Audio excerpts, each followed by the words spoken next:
My ex-fiance tested my limits by telling everyone that I cheated. And she kicked me out, but it is the other way around. So I went nuclear and emailed the proof to everyone. I met my fiance in my first year of college. We were both 18 and went from friends to lovers pretty quickly. We clicked so well, and everything was so easy. We had a really good relationship. It's the kind of relationship that everyone wishes they were in. It's the kind of relationship people idolize and say, if those two broke up, then love doesn't exist. You get the picture. Ashley was everything I sought in a woman. Funny, smart, attractive, down to earth, and family-oriented. She wanted to build a life together. Our families got close throughout our relationship. It was like we were already one big family before even getting married. As planned, I popped the question a year ago, not knowing that this would change everything. She said yes, of course, but things started to change. Slowly but surely, over the months, she became more distanced. I tried to ignore it and chalk it up to nervousness. You know, cold feet before taking the big marriage plunge. I should have trusted my instincts. She always went out with her group of friends on the weekends. I've been on these outings before. Usually, it's clubbing and drinking. It's not my scene, but I trusted my girl, so I had no problem with her going without me. These outings became much more frequent after I popped the question. I tried to ignore my gut feeling that something was wrong about this. I should have listened. Last week, I got a text from one of her girlfriends. She said she feels super guilty about what's been going on. According to her, Ashley has been worried about getting married. She feels she hasn't had a chance to explore other options, and the prospect of getting locked down for life made her anxious. On these outings, she will frequently flirt with guys, dance with them, grind on them, and make out with them to get it out of her system. Since she wasn't having intimacy with them, she didn't consider it cheating. According to the friend, she also gave one guy a BJ in the club bathroom. She sent me pictures and videos from some of those escapades. My heart sank. I felt like I had died that day. I thanked the friend for telling me and told her to keep it between us. For me, any form of cheating is a big no-no. I knew it was over. What makes this worse is that I have a past of cheating. She knows about my high school ex who cheated on me, and being a stupid teenager, I tried to end it all. This just cuts the whole situation even deeper. She knew how much hurt she could cause but continued with it. I wanted to crawl into bed and cry for a month. I wanted to be weak. I felt weak. After I protected myself, I decided to allow myself to mourn and cry over this. My fiancé and I share an apartment, and we both pay rent for 50-50. I took 2 days off work and covertly moved my things to my brother's house across the city. He knew about everything and immediately offered his place to me. The first day I moved non-essential items out when Ashley got back from work, she commented on it, but I brushed it off by saying I sold some stuff and took some more stuff to a storage unit to tidy and clear space up in our apartment. She didn't question it. I was furious on the inside about everything I learned but kept cool to avoid suspicion. She noticed I was a bit withdrawn,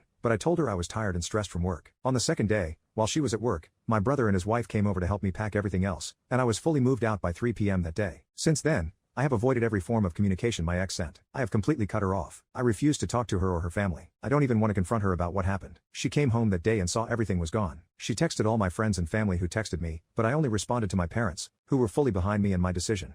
Her family and friends are blowing up my phone and saying I'm an off for leaving without a word. They've even been blasting me on social media. I don't care. She knows what she did. To me, she is dead. She doesn't exist. Because of all this backlash, my brother and his wife are now questioning whether I should completely ignore everyone. This has caused me to doubt myself. So here I am. Ada? Update. I didn't want to make this whole thing public. Despite what she did, some part of me still cares for her. I was with her for 6 years. You can't just throw that away overnight. I concluded that talking to her parents was the right thing to do. Only her family needed to know. Everyone else can have whatever opinion they want of me. I don't care. The people who truly know and are close to me are the only ones I care about. I sent a detailed message of what happened to my closest friends and family. All of them, of course, believed me right away. No pictures needed. I didn't feel like it was necessary or appropriate to spread those pictures of her, so I didn't. Now that the people I cared about were sorted, I moved on to her parents. I messaged her mom, who, by the way, I had gotten so close to I considered her a second mom, and she considered me a son. She was very upset with me but agreed to meet up. I felt this needed to be an in-person conversation rather than a nuke. I met her mom and dad at a diner we frequented for breakfast. I know, it's so cliché. It was quite emotional. They were understandably upset. They didn't do anything wrong,